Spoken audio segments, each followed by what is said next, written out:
So മച്ചന്മാരെ, welcome back to the new video of കൈറോ. So ഇന്നത്തെ ഒരു വീഡിയോയിൽ ഞാൻ നിങ്ങൾക്ക് കാണിച്ചു തരാൻ പോകുന്നത് നമ്മുടെ കാറുകൾ പല യൂട്യൂബേഴ്സ് ഡ്രിഫ്റ്റ് ചെയ്യുന്നുണ്ടായിരിക്കും. അതേപോലെ തന്നെ നമുക്ക് ഇങ്ങനെ ഡ്രിഫ്റ്റ് ചെയ്യാമെന്നാണ്. ആക്ച്വലി ഇതെൻ്റെ കുറേ ഫ്രണ്ട്സ് പറഞ്ഞാടാ ഇങ്ങനൊരു വീഡിയോ ചിലപ്പോൾ റീച്ച് കിട്ടും, അതുകൊണ്ട് ചെയ്യുന്നു പറഞ്ഞായിരുന്നു. അതുപോലെ തന്നെ അറിയാത്തവർ കുറേ പേര് എന്നോട് ചോദിച്ചായിരുന്നു. അതുകൊണ്ടാണ് ഈ ഒരു വീഡിയോ നിങ്ങൾക്ക് വേണ്ടി ചെയ്യുന്നത്. ഈ വീഡിയോ കാണുന്നവർ ഇതുവരെയായിട്ട് നമ്മുടെ ചാനൽ സബ്സ്ക്രൈബ് ചെയ്തില്ല, ജസ്റ്റ് ഒന്ന് സബ്സ്ക്രൈബ് ചെയ്ത് വെച്ചവരെ. അതുപോലെ തന്നെ വീഡിയോയ്ക്ക് ഒരു ലൈക്ക് കൂടി ഇട്ടോ, വേണമെങ്കിൽ കമൻറ്റ് ഇട്ടോ, ഞാൻ ഒന്നും പറയത്തില്ല. ഓക്കെ, നിങ്ങൾ ആദ്യം തന്നെ നിങ്ങൾ ചൂസ് ചെയ്യുക, ഏതെങ്കിലും ഒരു കാർ നിങ്ങൾ ചൂസ് ചെയ്യുക. ഇപ്പോൾ എറാങ്കിളാണ് കളിക്കുന്നതെങ്കിൽ എറാങ്കിൾ ചൂസ് ചെയ്യില്ല, ട്രെയിനിങ് ഗ്രൗണ്ടിൽ വന്ന് ട്രൈ ചെയ്യണമെങ്കിൽ നിങ്ങൾക്ക് ട്രെയിനിങ് ഗ്രൗണ്ടിലും വന്ന് ട്രൈ ചെയ്യാം. സോ നിങ്ങളൊരു കാർ ചൂസ് ചെയ്തതിന് ശേഷം നിങ്ങൾ ഫുൾ ആക്സിലറേഷൻ കൊടുക്കുക.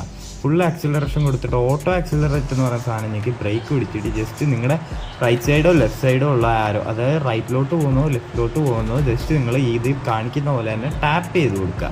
ഒരിക്കലും നിങ്ങൾ ലോങ് പ്രസ് ചെയ്യരുത്. ലോങ് പ്രസ് ചെയ്ത് കഴിഞ്ഞാൽ കൺഫേം ആയിട്ടും വണ്ടി പാളിപ്പോവും, അതായത് മൂഞ്ചിപ്പോവും, നിങ്ങളുടെ ഡ്രിഫ്റ്റ് മൂഞ്ചിപ്പോവും. സോ നിങ്ങൾ മാക്സിമം ഇതാണ് ഞാൻ പറഞ്ഞ ആ മൂഞ്ചൽ.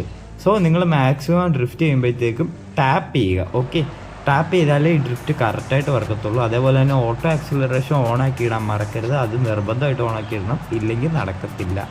ഓക്കെ, അപ്പോൾ ഇത്രയുള്ള video. Thank you for watching.